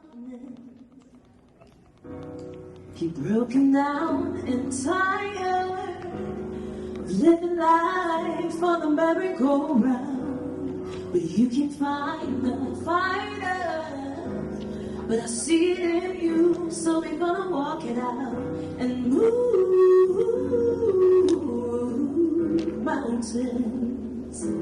We can walk it out and move mountains. And I'll rise up high like the day. I'll rise unafraid. I'll rise up, and I'll do it 1,000 times again. I'll rise up high like the wave. I'll rise up in spite of the ache. I'll rise up, and I'll do it 1,000 times again. For you, for you, for you, for you. When the silence is quiet, it seems like it's getting hard to breathe. And I know you feel like dying, but I promise we'll bring the world to its feet and move mountains. We can walk it out and move mountains.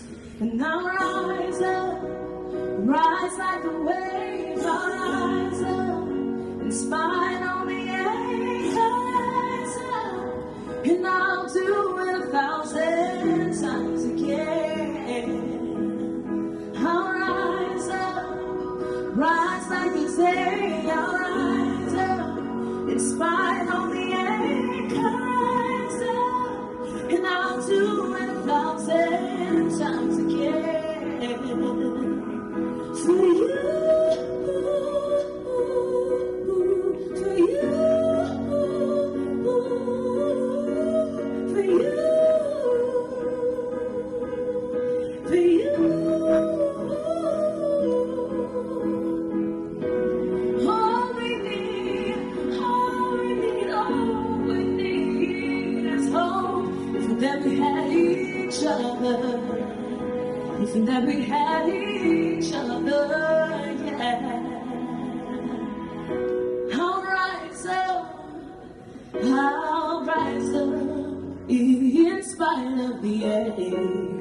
I will rise and I'll do it 1,000 times again. I'll rise up, high like the day. I'll rise up, in spite of the ache. do it 1,000 times again. For you, for you, for you.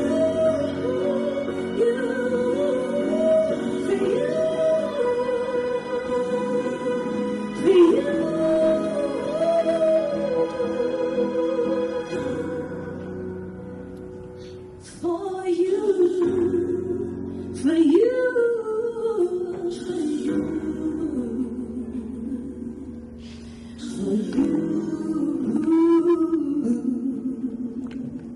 Thank you. Beautiful.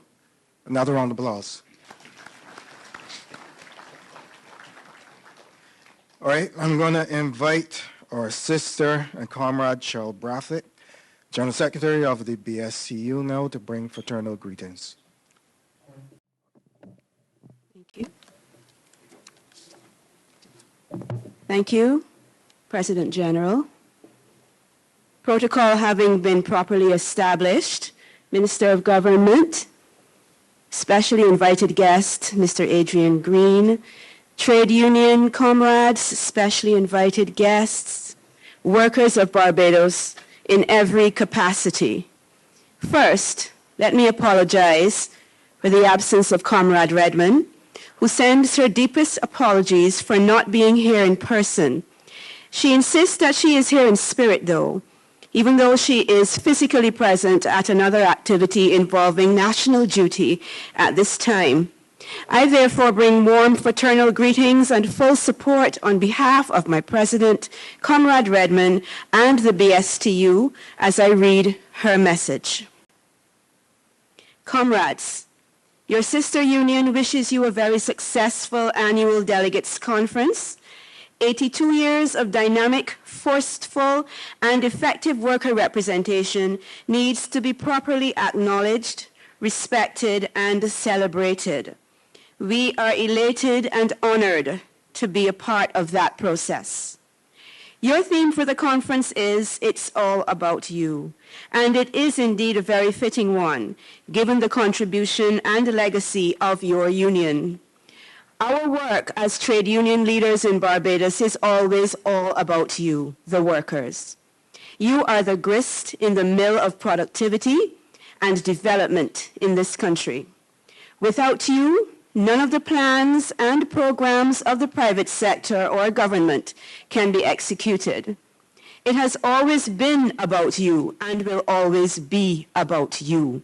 Your pride, industry, and commitment have brought us historically to where we are as a proud country, punching above our weight globally, and those same attributes will surely take us into a better and more prosperous future.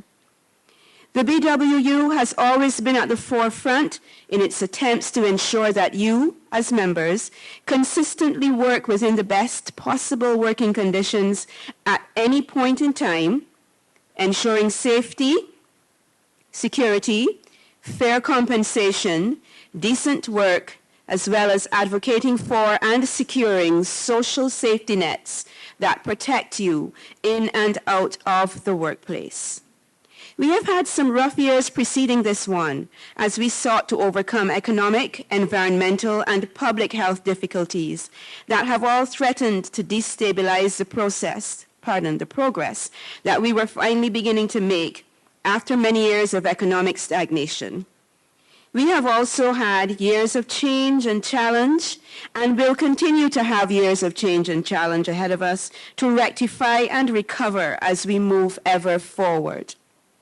The challenges, some of which do not even originate from within our borders, are, to this extent, our vulnerability to regional and global challenges, and these underscore the degree to which we must plan and be prepared to mitigate against them. You, the BWU, have the added advantage of the General Secretary, Comrade Tony Moore, holding the positions that she does both locally in Parliament and in the international arena. Both she and your union are always busy anticipating, identifying, and proactively addressing myriad challenges to best protect you and your interests. For her and the officers of the Barbados Workers Union, it is all done for you. As you move ahead in your path towards continued progress, cognizant of our vulnerabilities, you must be proactive, productive, innovative, and most of all committed to the work of your union. Your commitment to and full support of the union is the other side of the coin that makes it all about you. At the May Day celebration, we talked about and signed the mission document. It is one that will potentially heavily impact how we move forward as a country and how we as unions involve and protect you and yours in the process. As was alluded to by our featured speaker, Mr. Green, the missions address the well-being of our planet, the effect of changing values in the society, food and water insecurity, the physical and mental health and well-being of those who live and work in our country, the threat of social instability, financial marginalization of the most vulnerable and worker vulnerability, digital access, and technological conversion. Every aspect of these missions affects every worker in Barbados.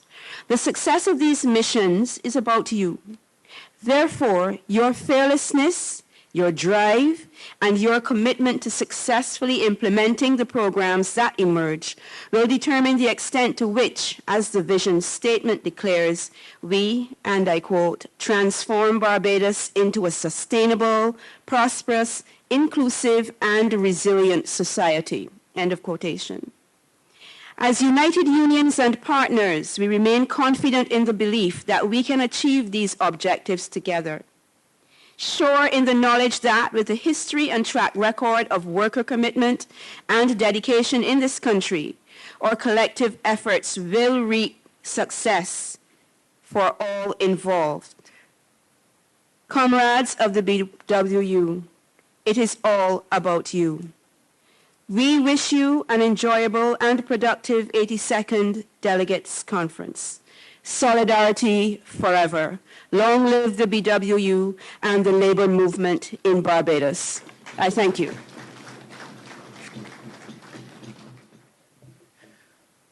At this time, we are going to have a presentation of some awards. The awardees here today, some were not able to make it here today, but these awardees have given yeoman service to the Barbados Workers Union. The 6 of them have been council members, some of them longer than I have, and I've been on the council now, this is just over 10 years. They have given service to the organization in several facets, not just in their own workplace, but the BW generally, whether it's on the council itself, several of our other committees, several activities that we host and organize on an annual basis, and everything else that we do. So today we're going to invite comrades Jeffrey Grant, comrade Carlton Hope, and comrade Akil Simpson. He's been a member of the Executive Council for a number of years, and he has retired. He's indicated that he will step down from the Executive Council this year, and of course we want to recognize his service. Morning to all. Members of the head table, protocol being established, invited guests, delegates, comrades, ladies and gentlemen. I want to take this opportunity to thank all of those who over the years have made it possible for me to, what should I say, to serve and to guide and to lead this organization through the many years. It has been a privilege and a challenge at some times, but it's one in which I enjoyed, and as I ride off into the sunset, because of age, I hope that those young people out there who are belong to the organizations and divisions will take the opportunity to take this union forward.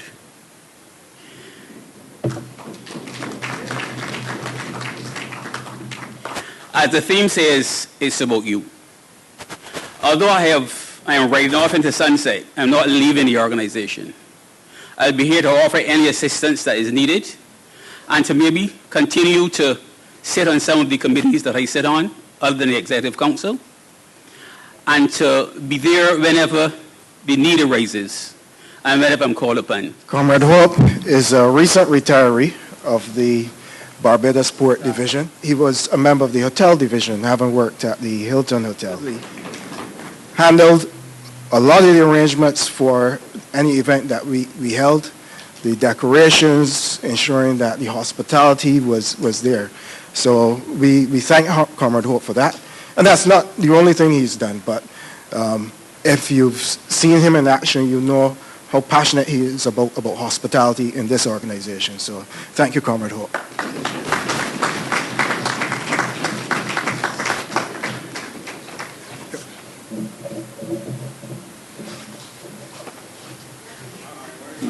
Good morning, comrades. It is a pleasure being here today. I am not a person that normally speaks round to the mic. I will have my own little thing, but when it comes to this, I'm very shy. Well, what I will say is that it was a pleasure serving on the Executive Council.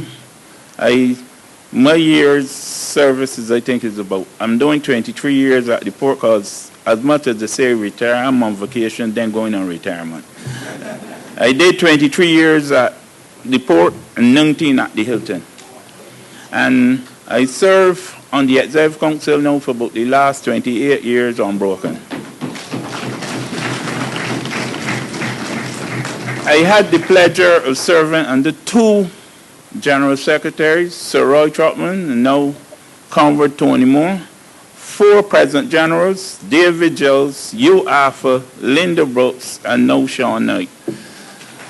It was a pleasure serving with all of those along with the council members, and I'm very thankful that during all this time I had the support of nearly all of y'all. As you would have heard Sean Knight said that when it comes to the preparation, I'm only here today because I returned. Otherwise, I'll be out there making sure that y'all be taken care of. That is my responsibility. I took that as my responsibility for about 23 and about 31 years doing that out here. And I feel passionate when I come, and I like to see everything done right. As I always tell the newer persons in here, when you set a standard, I can't come here and see it below. I will be hopping. I'm very pleased to see this decoration here today. Normally you would have saw a tablecloth with raised curtain, and that would have been my work. I'm very happy to see, because we can't fall. When you set standards, you can only build on them. And thanks again. And I hope that these new delegates today, there is a move I see where is that employers, not all, is trying to make us for what we thought we fought 4 years ago. So I will expect the delegates to be vigilant. The officers can't do it all. When I was working at the Hilton, along with Comrade Bonnett, Laverne Richards only used to come there when we can't get it handled. So they didn't need for the officer. The delegates at the workplace has to do their job. When they can't handle it, then the officer from the union will come. Comrade Moore can't do it all. Sean Scott. I don't want to call names because I can't remember all them names. All right, thanks. And then again, I'm being on. I hope to join you. I will not I'm not running for council, but they know that so long as anything, my numbers still remain the same, and I still live here. All right, thanks. Thanks again. Comrade Rico Simpson. Now, you may see something different with Rico from the previous two awardees. Rico is still a very young man, but Rico has, you can see a star picture? Rico has served with excellence on the Executive Council for a number of years now. He has also served the Air Traffic Controllers Division of the BWU as well. And Rico is stepping down from the council at this point in time. He does have other endeavors that he's going to be pursuing, but nevertheless, we want to recognize him for his service to the air traffic controllers, to the BWU, and to all of our members generally over the years he's been part of the executive. So, Rico. As you can see, I am not yet riding off into the sunset. Probably not anytime soon. As one of the youngest members on council, I want to say I appreciate this. I've learned a lot in the years that I've been on council, particularly from my good friend, Carl Boyce. And I want to encourage all the younger members to step up. You know, when we look around, we are seeing in a lot of our organizations older people. We have to be honest with ourselves that at times there is this great divide between the young and the old. They're both relevant, young and old. The young persons need to learn from the older persons, and the older persons can still learn something from younger people. And I hope that those who are running for council today recognize that. And I hope that there are more younger persons now coming to run on council. I want to wish everybody a pleasant conference, and thank you again. I want to acknowledge the other awardees who could not be here today. We have Comrade Janice Griffith, who many of you know. Janice is a former employee of the Nation Publishing Company. Janice has been on the council for as long as I have, and she's been around the union much longer than me.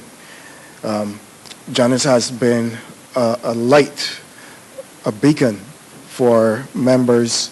She's always one to stand up and give of service from herself to step forward whenever there's need for someone to assist. So we want to acknowledge Janice.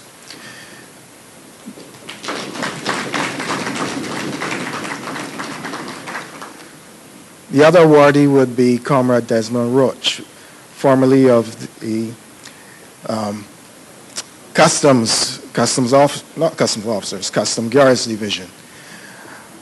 Comrade Desmond, what to say about him? He's one to always challenge the status quo. He certainly challenged me in several council meetings. You always need that voice in your organization, and whatever you do, who stands up and says, is this the right thing? Are we doing the right thing? Yeah. Comrade Desmond has been that, certainly for the time that I have been president. We want to congratulate him as well on his retirement. And for those awardees who weren't here today, we will be delivering their tokens to them. So I'll hand over to the General Secretary now to deliver the closing remarks. Good morning to those on the head table and to our specially invited guests. Allow me to identify them. We have the head of the private sector, Mrs. Tricia Tanis. We also have the Chief Executive Officer of the Private Sector Association and the Executive Director of the Barbados Employers Confederation, and we also have the head of the Chamber of Commerce as well.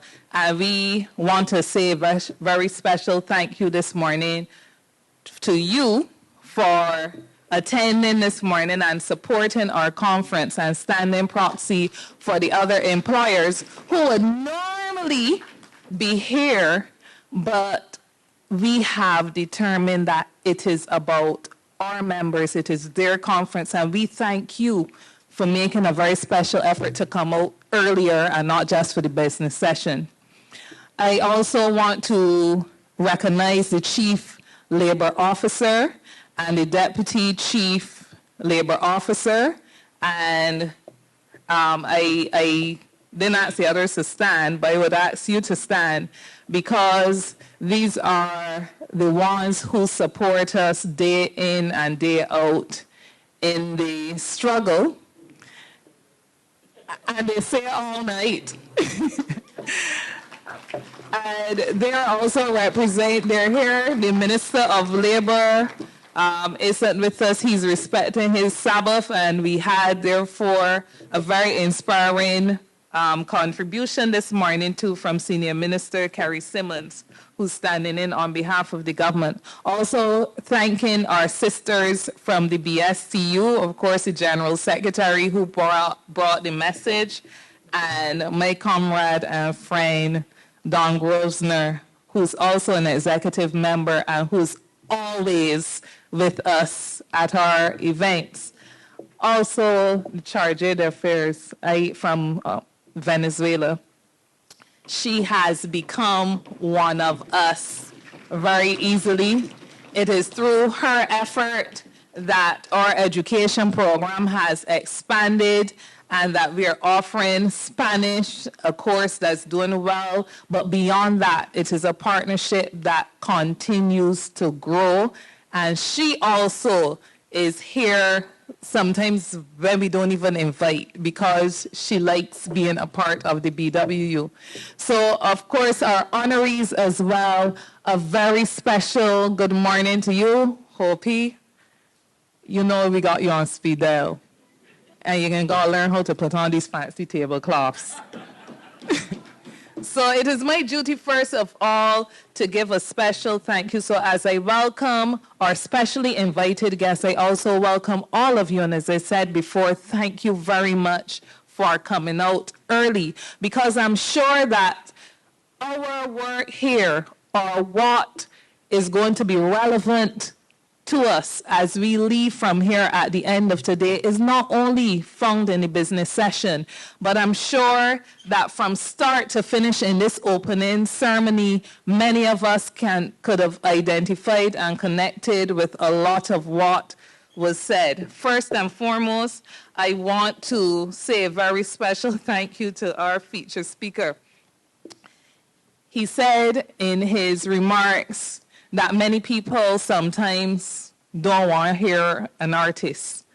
But the irony is that's the very reason we chose Adrian Green to come and address our conference here this morning. That he makes people uncomfortable, including some of our staff members and council colleagues who at the start may have been sitting tense when he was going to present. It was also the expectation that we could be and maybe ought to be made uncomfortable, because it is comfort that sees us submitting to a colonial past and a colonial consciousness that causes the Barbados Workers Union to be begging workers, begging its members to stand up for the change you want to see. But people are fearful and want to protect the little dollar. It's all right for GS at all. I got my children, I got my this. A colonial consciousness that sees us in trap, where we would prefer to suffer in silence than to be uncomfortable and sweaty, if it comes to that, pursuing the change we want to see. I want to thank you, Adrian, for a very stirring presentation that connects us to ourselves, to our past, to the transformational mission that this country has embarked on, but above all, in a very real way, if there is nothing else that we remember as a takeaway from what you've said, is the need for us to update and overhaul our mindsets. And I'm comfortable with reset, but I'm more comfortable with reset with the new or the added definition that perhaps we didn't think through enough, that in that reset, it must be transformative and not going back to the past that we spoke about, but being futuristic, overhauling, understanding that sometimes change, and most often to reach transformation, we will have to change a lot, and it starts with in here. So thank you very much for what I regard as a very inspiring presentation. We had our conference open by Minister Symmonds. At the onset, I just want to thank you for clearly reading our report and our resolutions, because much of what you touched on is in fact what our conference will have to reflect on during the remainder of the day. The issue of contract work, we have a resolution coming on that. The campaign that we have in hotels, no, he didn't say hotels, but a lot of what he spoke about, I'm sure, is a lot of what hotel workers, not only hotel workers, but mainly hotel workers, because our conference is going to be hearing about the campaign that we are launching as it relates to workers in tourism. We had a very interesting meeting and useful meeting with the Barbados Employers Confederation recently. And in that, we were lamenting that the situation in the world of work has reached the point that it has, where it seems that unless workers down tools, they don't capture the attention of those who can and should be making a difference.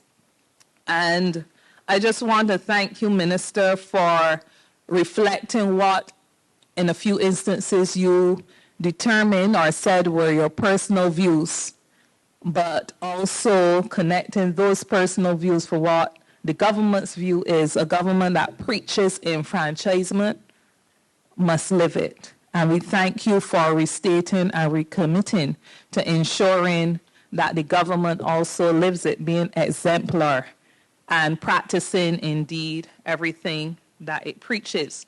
To Miss Reniece Bonnett, who gave a musical rendition too, we thank you for blessing us with your beautiful voice and breaking the monotony of the many words that we heard coming from the stage here this morning. And of course, I said already to our sister Cheryl Brathwaite, thank you for bringing us fraternal greetings. Comrades, it's about you. It's about you. And if we came here not being clear what it's about you means, I'm sure that after the many references, particularly from the feature presentation, that we understand now that it being about us or it being about you is being about your neighbor, each of your neighbors. There's a move, I would say, a wind of change that is sweeping across the BW family. And it is being observed across Barbados, being experienced not only by our members.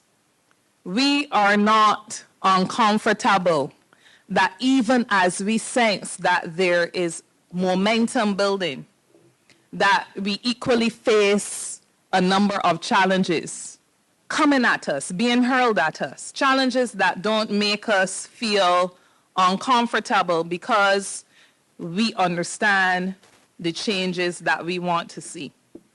As I said before, comfort has kept us slaves to a colonial past and consciousness. Even coming into this conference a few days ago, we felt the spin-off from some who we might think should know better, but perhaps whose political consciousness mirrors their own colonial consciousness. And Adrian, like the slaves at Mount Wilton, those in St. Thomas, rather than standing with others who look like them, who were fighting for their own liberation, because it's about you, is not only fighting for self, but fighting for a class, that had been an underclass, rather than supporting their own. There are those who are so tied to the colonial past and whose consciousness causes them to try to undermine the very people that, like them, are fighting for the changes we want to see. Over the past 8 months, our campaign, It's About You, is one I would say that has been engaging, reaching out, reminding our members that we are valuing them, hearing them, respecting them, but most of all, asking members, asking workers of Barbados to know their worth. You have earned your respect, and it's time that we claim it. So as I remarked this morning, I'm encouraging us not to be distracted by what could be perceived as baseless or desperate or pitiful attempts to discredit the incredible strides that we are making. Equally, I am asking us that we will not be given to a sense of complacency. I have been hearing a lot coming from members of the public, as people would have recognized that for the past 8 months, there seems to be an industrial climate that is very observed with the presence of work stoppages and worker dislocation. We had it earlier this year with Transport Board, Duty Free Caribbean, UCAL, KFC, public workers. CXC results almost didn't come out last week, but they might not come out in January. We don't know yet. And we are seeing that because much of what is being experienced is a feeling from workers across the BW family that they're talked out.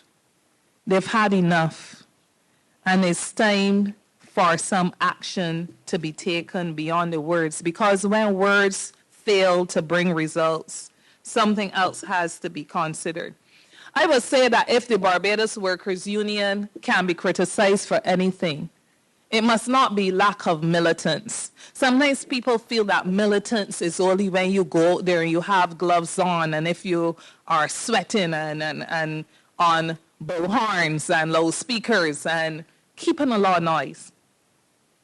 But we have been very patient and deliberate at the table, because one of the things that the Barbados Workers Union, a mature organization of 82 years, is mindful of is that our actions will have ripple effects on the society that we are trying to build.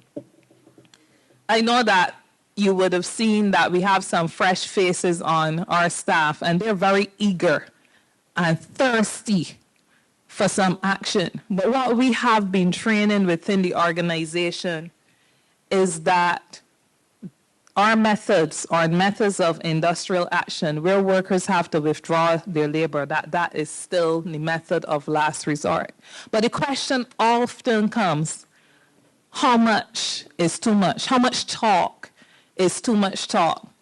I remember when I came into this organization, my predecessor and mentor, Sir Roy Trotman, caution at Mayday services, caution on the beach at Browns Beach. Every opportunity the union had to present within a social partnership environment, that the moment will come when the opportunity for conversation will seem to be an opportunity that has passed.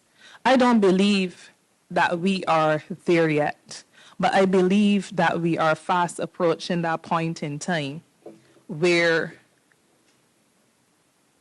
change beyond the words is necessary. So it's about you. This message goes out to our hotel workers this morning in a very strong way.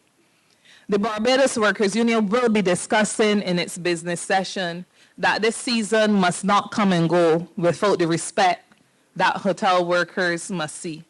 When COVID was upon us in a very real way, the hoteliers reached out to the union. They reached out to the government for concessions, for a little ease. Guess what? It was given.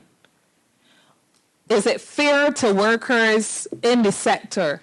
Is it fair to many of those workers who are your family members, your neighbors, your friends, for an industry to be boasting that it is picking up or to be seeing positive change, but the workers in many respects are not seeing progress, not only not seeing progress, but sometimes find themselves worse off. We cannot be in an environment where we're going to be reporting changes to GDP and numbers of visitors in the positives and workers' experience being negative. So as we go into our business session, it's about you. It's not only about hotel workers, but why are hotel workers being singled out? Because the hotels represent what, for many of us, for this country, sugar was in years gone by, is the backbone of this country. And if the Barbados Workers Union cannot help workers in the industry to get it right for themselves, I don't know how much hope the rest of us should hold out that we can make any difference. So it's about you. Will envisages that through this campaign, we will right-size the industry for workers. I mean, I was commenting to the BEC a few days ago that those who lead the industry really help us, because each time the Barbados Workers Union goes public and says anything, they counter it. But yet the workers in the industry live exactly what we are saying. So each time they counter it, what happens is that our movement gains momentum. Because workers know that now is not the time. There's a time and place for everything, a season for everything. And this is not the time, it is not the season, but that season will come. I had an experience a few weeks ago. I attended a crop over event. I actually got to attend a crop over event. And it was just about a week after we had workers at KFC walking off the job because after talks were ongoing regarding the conditions that they had had to endure, those workers found that it got to the point no changes were being made and they had to withdraw their labor. And I was confronted by some person who is well known, and they asked me, how do you feel? How do you feel as a woman, a black woman, that you are spearheading actions that would be undermining the business of another black woman like yourself? I'm ashamed to tell you that I ain't spare a minute in responding. I said, you know, it should not be surprising to me that there's some of us, you're not a woman, but you're black just like me, who consider ourselves so far above and beyond that we can only see how an action is hurting those who engage in a form of modern-day slavery. Massa used to be white, but in many cases, Massa now looks just like us. Massa goes to school with us or went to school with us. Massa goes to church with us. Massa sits in the pews and preaches to us. So I'm not surprised that some like you may think that way. But as a black woman, I do not consider myself undermining a black woman, certainly not like me, in business. I consider myself supporting the hundreds of Black women who go to that institution daily and who are undermined and who are not guaranteed health and safe conditions of work. And I walked away. And I walked away feeling a little let down too in my response because there was really more that was in my craw, right? But having been able to make it out to a crop over event, I embraced the season. I was able to get something, a libation, to move on from that point. Adrian, you were right. It's seasoned deep. It's seasoned deep in us. And it's about you, calls on all of us, whether we are employers, whether we are employees. Because when we look around this room, there's really no distinction. I was happy that Adrian in his speech in his address did not recognize me as one of the politicians. He only called on the minister. Grateful that he didn't. Grateful that perhaps, and I could take this opportunity to speak for him because he's not coming back to the mic, but grateful for the fact that perhaps he sees me first and foremost how I see myself as a person in the fight for workers who is using politics to help to influence that fight, the outcome of that fight for you. The union will expect to get cussed for doing, for not doing. It will get cussed for the politics it is involved in. It will get cussed for being irrelevant. It will also get cussed for doing things to make itself relevant. We have been accustomed to that for the past 82 years. But one thing has been constant about our record, Comrade Arthur. One thing that has been constant about our record, Saroy, is that the Barbados Workers Union will deliver, even if our members do not consider in the moment that we are delivering for them. The cost of living is not something that we can escape. The cost of living and the pensionable age moving up by a whole year is something that will preoccupy our conference.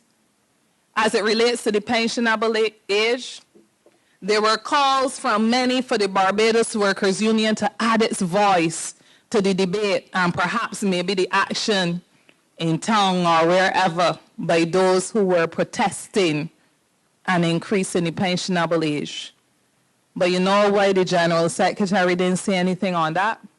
Because it was in this very room at our 76th Annual Delegates Conference back in 2017, where this conference, which is the highest decision-making body in the Barbados Workers Union, after listening to a presentation from the then director of the NIS, which was called for by the Executive Council of the BWU, because the BW sits on the NIS and recognized that we had 2 consecutive actuarial reports where nothing was done about them.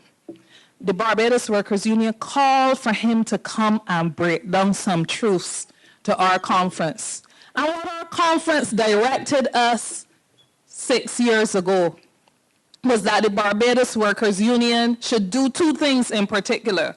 One, make sure that it puts pressure to bear on those who have the decisions to make them, but to involve wide consultations. And the second thing was to make sure that we had a pension system, a national pension system that was not only in place for today, but that was in place for tomorrow.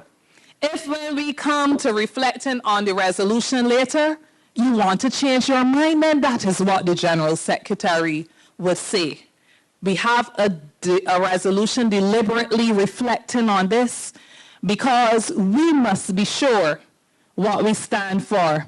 I heard in a previous speech, I can't remember who said it this morning, making reference to our national hero, the Right Excellent Errol Walton Barrow, that when it was time for independence, perhaps he didn't call for a referendum because he didn't think people were ready. And he knew, he could see down the road that independence is what this country needed. And he chose not to go that route. Today, the Barbados Workers Union will choose to go the route where we ask you to revisit it, because either you want a pension system or you don't. And either you get caught up with the narratives about all the things that were done that you can't change, or you accept things as being where they are and try to let us continue to use our influence to make them better. So that's one of the things that we would be reflecting on in a little bit. The conference, as I said, will reflect on a number of things as it relates to the cost of living. One of the main ways that the union will work to address it is through our negotiations. And for those who have access to our report, and all of you can have access to our report, including our invited guests online, the Barbados Workers Union negotiated over 40 contracts in the last year and got increases in most of them. But we recognize that the problems of cost of living are not only localized, they're not only nationalized. It is what the world around us is experiencing. Only a few days ago, about 5 days ago, we heard that over 200 shipments were backed up in the Panama Canal, and that was on account of climate change. You would say because there was drought, but that climate change impact has a real impact in terms of the economy, because how many ships pass through the Panama Canal? About 40% of those that service the entire world. So what happens with demand and supply? If products ain't getting from point A to point B, what will happen? The cost of living situation in Barbados is not one that is nationally made. A lot of it is internationally, globally driven. But the sad reality is we must also accept that we can't say that to the mother who can't buy school clothes in 2 weeks. We can't say that to the family who doesn't have anything to put on the table, who's struggling to make things meet. So we must devise ways, and it's about you. It's about you. It's about you means that the answers to the questions you seek don't reside only among the Executive Council and the staff of the BWU, but you must be able to say realistically what can be done. One of the most direct ways that we have been able to influence that challenge or address it is at the enterprise level, where on a case-by-case basis we negotiate. I want to conclude at this stage, and I promise you that I won't repeat anything else, anything that I've said here when we go to our business session. You have a lot to say. I want to close by reminding us to let equal rights and justice and the mission of the Barbados Workers Union of improving well-being for all fuel our passion, or continue to fuel our passion and determination in spite of whatever negatives are going on around us. I've chosen this morning, you may have seen me making notes, because I had a certain kind of speech in me where I was coming out here to go on all-out attack on some areas that, on reflection, may be better focused on in our business session. But the message this morning has been so stirring and so real, encouraging all of us to look in the mirror and see how that person whose reflection we see can make a difference, not for them, but for the you that is to the left and for the you that is to the right. Because indeed, in making the changes for those around us, we are impacting ourselves. We are impacting that me, that small me, that is our children, our mother, our father, our neighbor, and so on. I want to encourage us to stand at this time. And I want to perhaps have us repeat what President General started with in an exercise where he asked you to turn to either side and point to the people on either side and say it's about you. And the reason why I'm doing this, because if any of us was under any other view when they walked in here about what it's about you mean, certainly after hearing the presenters so far in this opening ceremony, we should have a clearer impression of what it's about you means. It's about love, because everything that we have heard this morning is not just about love for self, it's love for this country, and the only way that we are going to uplift it, make it better, is if we recognize that that love starts with love for our neighbor. So raise the music. Let me hear rap.